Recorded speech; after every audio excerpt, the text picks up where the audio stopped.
We depend on other countries. If we live to ourselves, I can assure you, we'll die of ourselves.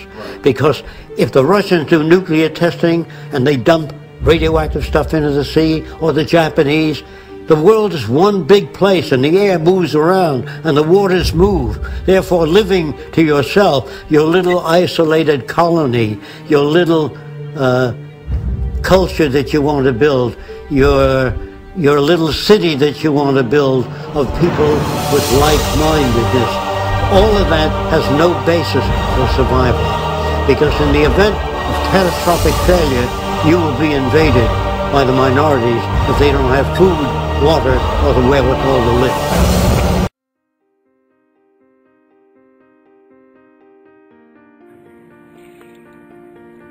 All right. Why are we not building a city?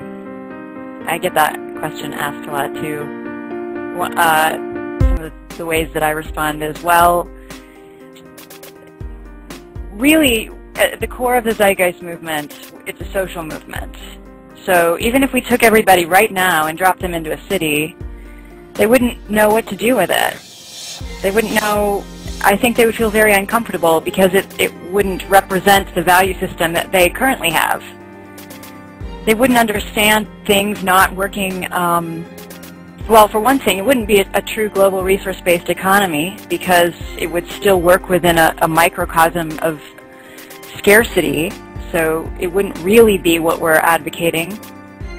And if we were able to get all the technology there, you'd have a lot of people that wouldn't know how to use it, wouldn't know what the purpose of it is for, and trying to get acclimated to a different system, and I think you'd have a lot of problems. And then people would say, well, I'm kind of more comfortable with what I came out of. To have a nonprofit that's geared toward building a city. And they're not the only people that have tried to do this within the movement. And I've been in discussions at length with people in the Ventrilo why I can see why this is not a good idea. But at the same time, I don't want to tell people where they are to not do things like get off the grid or organize to do what they need to do. My big thing is we need to make a clear separation of that is something separate from the movement, and those are people that have different ideas.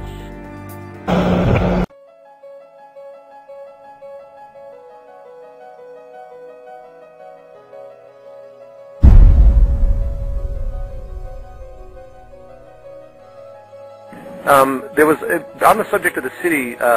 People always email me and they say, "Well, let's build it," and they assume that we're going to all just live there, like it's a commune. Can you really reiterate the importance of getting away from the communal idea and express the reasons for the city? If you built a commune and you had sustainability and that you grew your own food, you manufactured your own electricity with windmills or solar cells, and that is an attempt for some people to maintain their ability to survive. Actually, Peter, if your commune survived and millions of people were unemployed and hungry, they would invade your commune. Right. Do you understand that? Yes. You cannot live to yourself. Yes. Not anymore. Those days are gone. People can climb over your wall and take your commune away from you. You have to concern yourself with all nations being well fed and taken care of.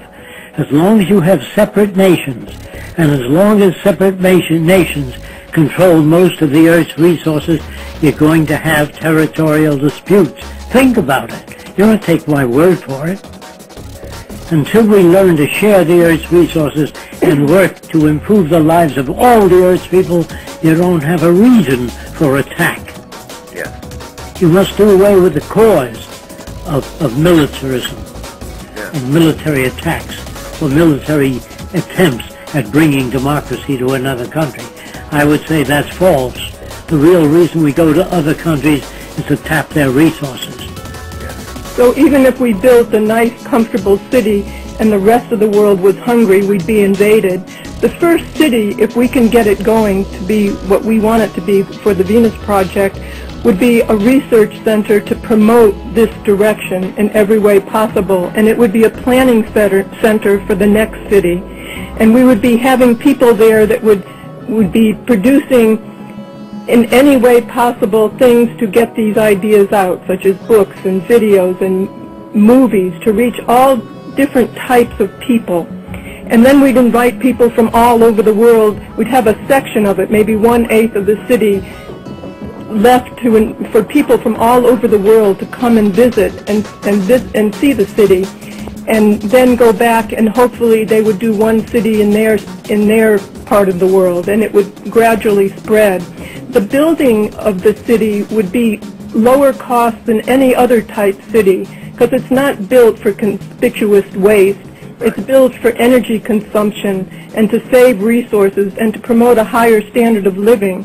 And many things would be prefabricated so we can build another city quickly and efficiently. We're working on a film now showing these new cities.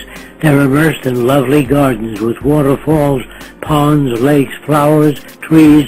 They're not just machines for living. Right. They contain all of the elements of beauty that people would like. Wonderful. It will really set a new standard for city design, I think, once we get these animations out there and the new movies about the city. Wonderful.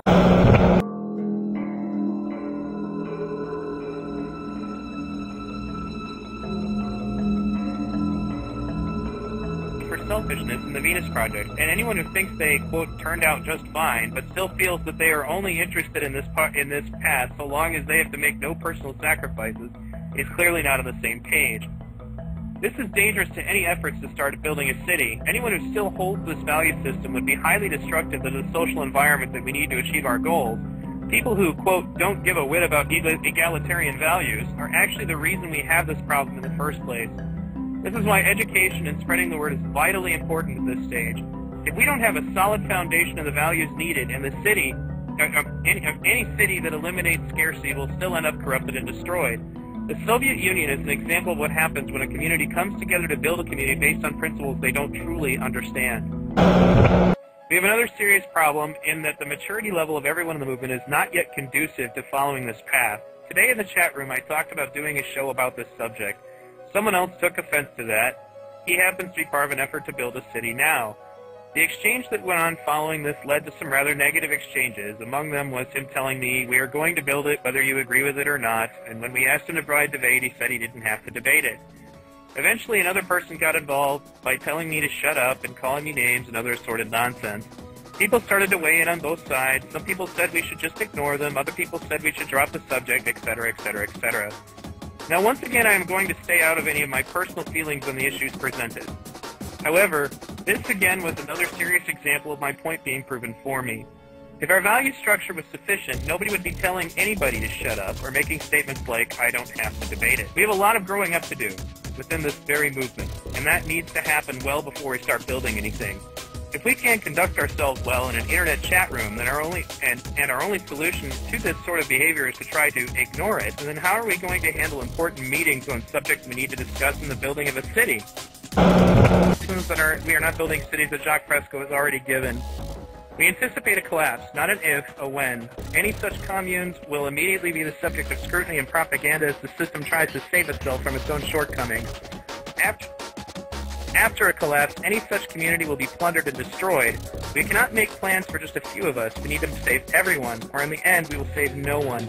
This is not to say that there is not a place for research centers and experimental cities. We have to take into account any ill-thought-out project will serve to give ammunition to our opposition, just as many of the failed communes for communism. I will be doing another show on this topic, but it has more that we're not, to sum up now. The reason we're not ready to be building cities is because it is evident that there are a lot of people in this movement who don't get it. There are a lot of people in this movement who can't really conduct themselves outside of the values that they have already been brainwashed to have. And that includes things like making fun of people, intimidating people, insulting people. As long as we have all this stuff, it's going to forever hold us back. And I don't think that we're going to have all of it absolutely conquered before the Venus Project, is realized.